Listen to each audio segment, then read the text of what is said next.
Assalamualaikum warahmatullahi wabarakatuh. Saya Dwi Fibiria Iswantini dengan NIM 221066101, program studi Teknik Lingkungan Universitas Muhammadiyah Jember. Nah, di sini saya akan mewawancarai mahasiswi salah satu universitas di Jember, yaitu Unipar atau Universitas PGRI Jember, yang di sini akan membahas tentang apa aja yang ada pada mata kuliah di anti korupsi tersebut. Nah, gimana nih Mbak untuk komentar Mbak atau argumen Mbak tentang korupsi yang ada di Indonesia sekarang ini? Sebelumnya saya Bella izin menjawab.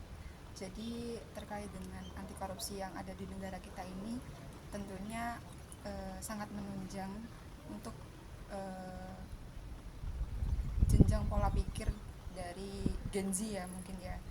Jadi mungkin dengan adanya kurikulum dari anti korupsi, mungkin pembelajaran dan pengertian terkait dengan anti korupsi mungkin akan sangat menunjang untuk menjadi lebih baik lah dalam pola pikir mahasiswa atau bisa menyalurkan kepada masyarakat tentunya, sehingga kita bisa lebih memperbaiki apa yang akan terjadi ke depannya. Ngomong apa cok, ngomong tangan. Terus sebenarnya kita akan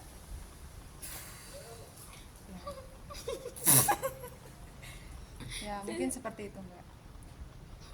Dan mbak ini salah kelas mbak. jadi Wes ah. belum.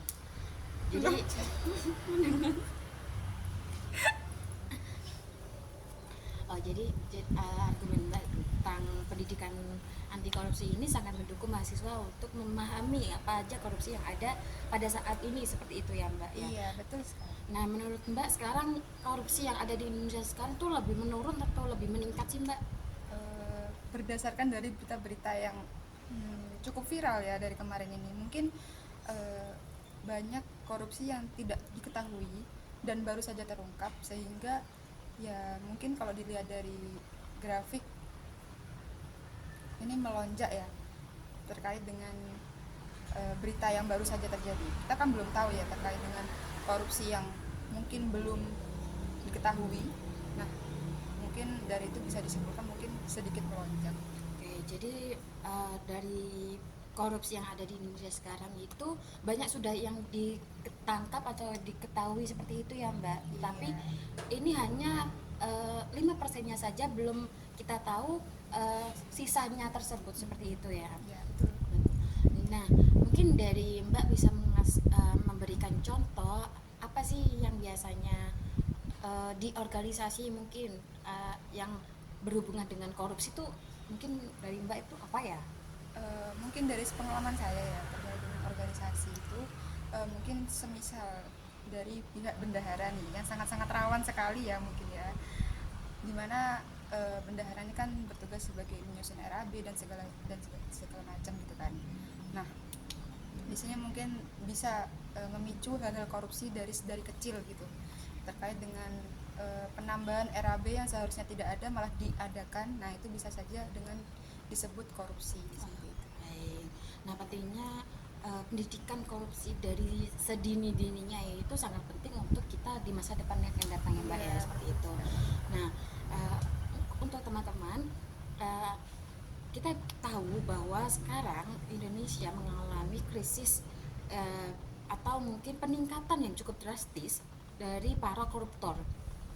Nah, untungnya dari mata kuliah untuk anti korupsi ini yaitu untuk memberikan edukasi secara langsung individu ataupun berkelompok. Nah, bagaimana dengan cara pembelajarannya? Dengan mengetahui berita yang mungkin viral, apalagi sekarang Gen Z yang sudah memasuki dalam dunia kerja. Nah, seperti itu. Untuk selanjutnya untuk korupsi sendiri tidak hanya ada di pejabat-pejabat tinggi saja, melainkan banyak di masyarakat kita, mungkin bisa di dunia pendidikan, di dunia kerja, dan juga mungkin di dunia religi, entertain juga seperti itu. Jadi harapan bagi kami untuk masyarakat Indonesia sekarang untuk lebih meminimalisir atau bisa agar tidak terjadinya korupsi yang ada pada lingkungan sekitar kita. Nah, untuk apa? Untuk kemajuan Indonesia kita bersama. Cukup sekian dari saya dan dengan Mbak Bella. Terima kasih atas waktunya.